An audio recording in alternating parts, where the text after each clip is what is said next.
তা দেখো আজ আমি তোমাদেরকে একটা নতুন চ্যাপ্টার নিয়ে চলে এসেছি, যেটা ক্লাস 10-এ আমাদের মাধ্যমিক পরীক্ষার জন্য সিলেবাসে আছে।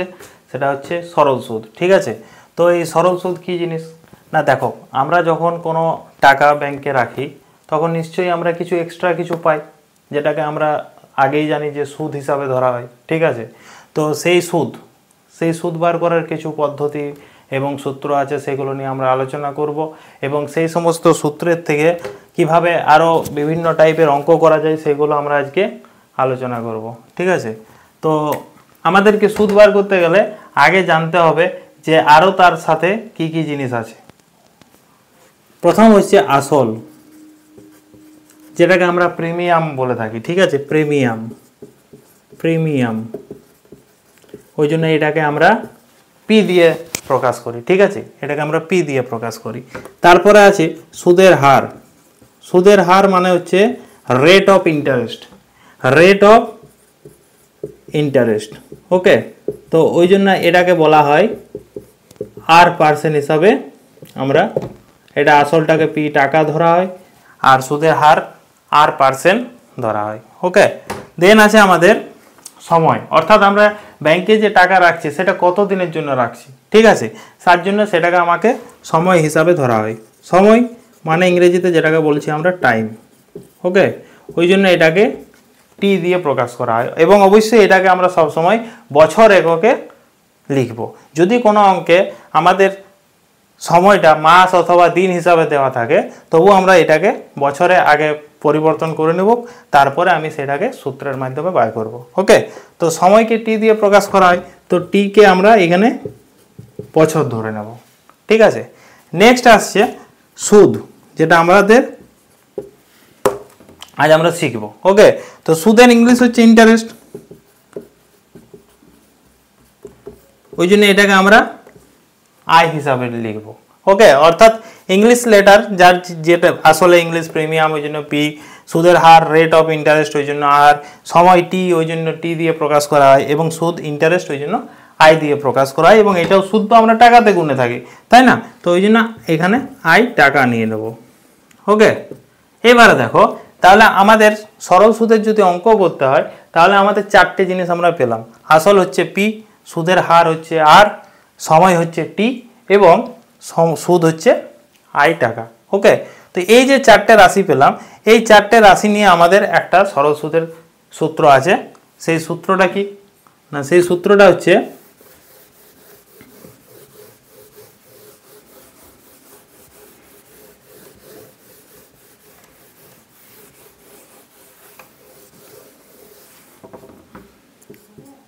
I সমান P into T into R by 100। Okay, অর্থাৎ এখানে আমরা যে চারটে রাশি শিখলাম, আসল মানে পি, সুদের হার মানে আর, সময় মানে টি আর সুদ মানে আই, এই চারটে জিনিসকে নিয়ে আমাদের একটা সূত্র। ঠিক আছে, এবারে আমরা অঙ্ক করার সময় দেখব এই চারটে রাশির মধ্যে কোনটা আননোন, অর্থাৎ আমাদেরকে প্রশ্ন করা আছে যেটা আমাদেরকে বার করতে হবে। ওকে, তো এই একটা সূত্র থেকে আমাদের কিন্তু যে কোনো রাশিটার মান আমরা বার করতে পারবো। সেটা আসল মানে পিটারও মান বার করা যাবে, টি অর্থাৎ সময়ও বার করা যাবে, আর অর্থাৎ সুদের হার বার করা যাবে, অথবা সুদ অর্থাৎ আয় বার করা যাবে। আমাদেরকে দেখতে হবে এই চারটের মধ্যে কোন জিনিসটা আমাদেরকে কোশ্চেন আছে। ঠিক আছে, এই কোশ্চেনটার উপর ডিপেন্ড করছে যে এটা আমরা কিসের মান বার করব। ঠিক আছে, এবারে আমাদের সমাধানের পদ্ধতি আমরা যেগুলো 8-এ বা 9-এ শিখেছি তার উপর ভিত্তি করে আমরা এখান থেকে সহজে সমাধান করে বার করতে পারবো আমাদের যেটা প্রশ্ন বা আলোচ্য বিষয়। ওকে, তো এইখানে আমাদের যদি ডাইরেক্টলি বলা হয় যে সুদ কত, আসল দেওয়া আছে, সময় দেওয়া আছে, সুদের হার দেওয়া আছে, তাহলে আমরা ডাইরেক্টলি আয় অর্থাৎ সুদটা বার করে নিতে পারবো। বাট যদি আমাদেরকে এইখানে পি বার করতে বলে, অথবা টিটা বার করতে বলে, অথবা আর বার করতে বলে, তখন সেই ক্ষেত্রে আমাদের সমাধানের যে পদ্ধতি সেটা ফলো করে নিয়ে আমরা সহজেই সেই রাশিটারও মান বার করতে পারবো। ওকে, এবার ধরো তোমাদেরকে মান বার করতে বলেছে আর সমান কত, অর্থাৎ কোনো একটা অঙ্ক তিনটে জিনিস বলা আছে যে আসল এত, সময় এত, সুদ এত, তাহলে সেই ক্ষেত্রে সুদের হার কত ছিল, অর্থাৎ ব্যাংক কি পার্সেন্ট হারে, কত পার্সেন্ট হারে আমাদেরকে সুদ দিচ্ছে, তো সেই ক্ষেত্রে আর এর মানটা আমাদেরকে বার করতে হবে। ওকে, তো এই যে আমরা আর এর মানটা বার করব, অর্থাৎ এখানে আর ইকুয়ালস টু, দেখো সমাধানের পদ্ধতিতে আমরা কি জানি, 100টা এইদিকে গেলে মাল্টিপ্লাই হবে, বিকজ এইদিকে ডিভিশন হয়ে আছে, তাহলে I into 100 divided by P into T. Okay, তাহলে যদি আমাদেরকে কোশ্চেনে সুদ বার করতে বলে তাহলে আমরা এই ফর্মুলাটা কাজে লাগাবো। ঠিক আছে, যদি আমাদেরকে আর বার করতে বলে তাহলে আমরা এই ফর্মুলাটা বার করব। ওকে, যদি আমাদেরকে টি বার করতে বলে তাহলে এখান থেকে এই সূত্রের থেকে আমরা টিটাও বার করতে পারবো। কেমন করে না, ধরো 100টা এদিকে গেলে মাল্টিপ্লাই হয়ে যাচ্ছে, বিকজ এখানে ডিভাইড হয়ে আছে। ওকে, তো 100 এদিকে গেলে মাল্টিপ্লাই হচ্ছে, মিনস I ইন্টু 100। ওকে, দেন টিটা বার করবো, তার মানে পি এবং আর এই দুটোকে এই সাইডে নিয়ে আসবো, তাই তো। এবারে দেখো পি ইন্টু আর, অর্থাৎ যদি আমাকে কোশ্চেনে টি বার করতে বলে অর্থাৎ সময় সমান কত, দেন এই ফর্মুলাটা ইউজ করব। তার মানে আমাদের এই একটা ফর্মুলা থেকেই আমরা কিন্তু চারটে জিনিসেরই মান বার করতে পারবো। যদি আমাদেরকে আই বলে সেটাও সম্ভব, যদি পি বলে পি সমান কত অর্থাৎ আসল কত সেটাও এখান থেকে বার করতে পারবো, যদি আমাদেরকে টি নিয়ে প্রশ্ন করে সময় কত সেটাও আমরা এখান থেকে বার করতে পারবো, এবং যদি আমাদেরকে আর সুদের হার বলা হয় সেটাও এখান থেকে বার করতে পারবো। অতএব আমাদের এই একটা সূত্রের থেকে যে কোনো চারটের মধ্যে একটার মান কিন্তু সহজেই বার করা যাবে। ওকে, যেমন দেখো আমি তোমাদেরকে একটা এক্সাম্পল দিচ্ছি। ঠিক আছে, যে সুদ, এটা যদি বলা হয় যে সুদ কত, তাহলে সেই ক্ষেত্রে এই সূত্রটা কাজে লাগিয়ে কিভাবে আমরা করব। দেখো একটা আমরা প্রশ্ন দিচ্ছি।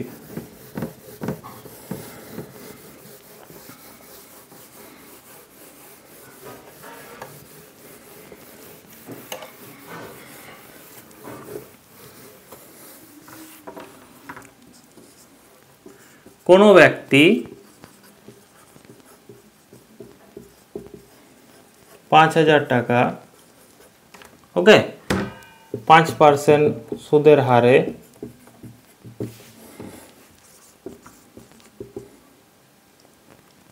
3 বছর ব্যাংকে রাখলে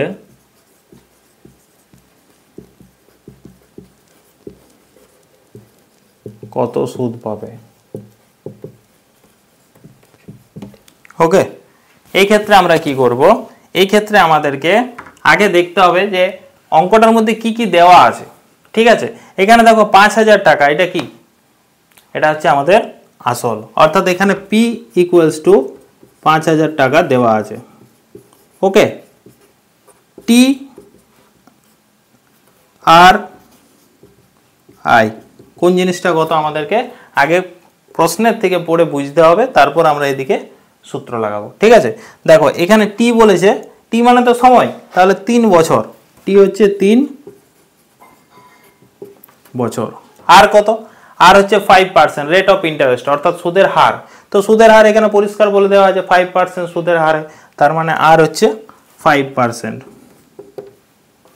ওকে, দেন আই, আই মানে ইন্টারেস্ট অর্থাৎ সুদ কত, তো সেটাই তো আমাদের প্রশ্ন আছে, অর্থাৎ এখানে আইটা হচ্ছে আমাদের কোশ্চেন মার্ক, আইটা কোশ্চেন মার্ক। তাহলে আমরা এইখান থেকে আই ইকুয়ালস টু আমরা যে ফর্মুলাটা এর আগের পেজে লিখলাম সেটা আমরা সহজেই ইউজ করতে পারবো। ওকে, আই সমান P into T into R by 100। এখানে চলো তোমরা চটপট মান বসাও, দেখো ইজিলি বার হয়ে যাবে। 5,000, আই ইকুয়ালস টু 5,000, তাই না। তাহলে 5,000 ইন্টু টি, টি মানে 3 বছর, তাহলে এখানে টিটা হচ্ছে 3 ইন্টু আর, আর মানে হচ্ছে 5/100। এখানে দুটো জিরো কেটে যাবে, তার মানে কত হচ্ছে 5 3 যা 15, 15 5 যা 75। ওকে, তাহলে 75 আর একটা জিরো, 750 টাকা আমরা সুদ পাবো, হয়ে যাবে অ্যান্সার আমাদের এটা। ওকে, তার মানে কোনো ব্যক্তি 5,000 টাকা যদি 5% সুদের হারে 3 বছরের জন্য ব্যাংকে টাকা রাখে তাহলে সেক্ষেত্রে কত সুদ পাবে, 750 টাকা সুদ পাবে, অর্থাৎ এই টাকাটা সে বাড়তি পাবে। ওকে, তো এই ধরনের আমাদের প্রশ্ন আসে, এই ধরনের আরও অনেক প্রশ্ন আসে যেগুলো আমরা নেক্সট ডে আলোচনা করব। ওকে।